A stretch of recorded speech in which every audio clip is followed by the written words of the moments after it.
मालदीव फिर से न्यूज में आ चुका है क्योंकि मालदीव्स की फॉर्मर मिनिस्टर ने भारत के झंडे को लेकर गलत पोस्ट करी, भारत के झंडे का मजाक बनाया। और उसके बाद देखो, ना सिर्फ भारत के लोगों ने, मालदीव के लोगों ने भी इनको सोशल मीडिया पर यह कहा कि मैडम आप कर क्या रहे हो, आप क्या अचीव करना चाहते हो, क्या इंडिया ने हमारे अगेंस्ट कुछ किया है, क्या इंडियन नेवी ने हमें घेर लिया है, लिटरली वो हमारी हेल्प कर रहे हैं, हमें खाना भेज रहे हैं, तो आप अपनी राजनीति चमकाने के लिए कॉन्स्टेंटली इंडिया को टारगेट क्यों कर रही हो। जब मालदीव के लोगों ने भी इसकी आलोचना करी इंडिया, तो खैर यहाँ पे आलोचना करेंगे ही, उसके बाद मिनिस्टर ने ओपनली अपोलोजी किया है और अपनी सारी post regarding the Indian flag, जहाँ पे अशोक चक्र का गलत तरीके से मजाक बना रही थी, ये इनको डिलीट करनी पड़ी और पूरी एक पोस्ट करी इन्होंने जहां पर लिखा है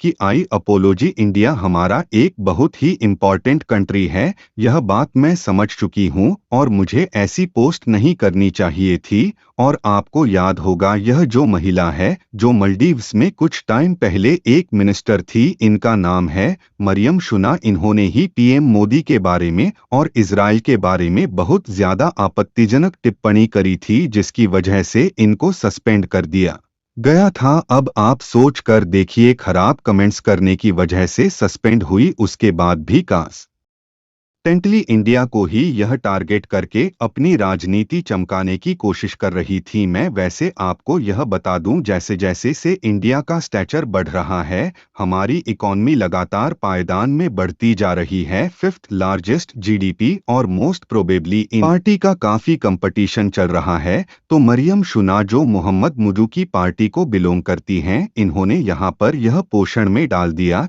कि देखिए एनडीपी तो बीजेपी जैसे ही है और इनको वोट करने का मतलब है कि इंडिया को आप पावर दे रहे हो। और अशोक चक्र को यहाँ पर इन्होंने इस तरीके से दिखा दिया और एमडीपी का जो पार्टी लोगो है यह ऊपर यहाँ पे लगा दिया, तो यह गलत है, बहुत ज्यादा आपत्तिजनक है। किसी कंट्री के फ्लैग का आप ऐसे मजाक नहीं बना सकती और इसीलिए इन्होंने अपोलोजी भी किया है। यहाँ पे आप देख पाओगे मरियम शुना की। आगे बढ़ने से पहले वीडियो को एक लाइक शेयर सब्सक्राइब कर दो और बेल आइकन को भी प्रेस कर दो, आपके सपोर्ट के बिना हम कुछ नहीं हैं।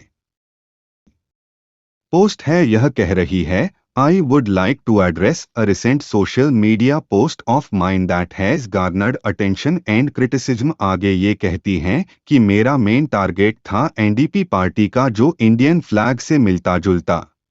रिसेंटली इंडिया ने जब खाने का सामान भेजा है ना मालदीव को, उसके रिस्पांस में भी मालदीव के जो विदेश मंत्री हैं इन्होंने ओपनली थैंक किया जयशंकर जी का। यहाँ पे आप देख पाएंगे यह मालदीव्स के विदेश मंत्री थैंक कर रहे हैं इंडिया को, यह कह रहे हैं I sincere thank Dr. Jaishankar and the government of India for the renewal of quota to enable multi to import essential commodities from India during the year 2024 and 2025 December is truly a great gesture. मैंने video में आपको बताया था कि भारत जो कर रहा है मॉल्व के लिए, यह रेयर है। कंट्रीज फूड शॉर्टेज की डर की वजह से ना खाना बिल्कुल भी एक्सपोर्ट नहीं कर रही, मगर मल्डी के लिए हम जो यह एक्सेप्शन कर रहे हैं, चाइना ने यहाँ पे मना कर दिया होगा, इनको क्लियर मना ही कर दिया होगा, क्योंकि देखो एक बार को चाइना ने जो इनके लिए पानी भेजा है वह भी कहाँ से आया है, तिब्बत से। तिब्बत के ग्लेशियर्स का जो पानी है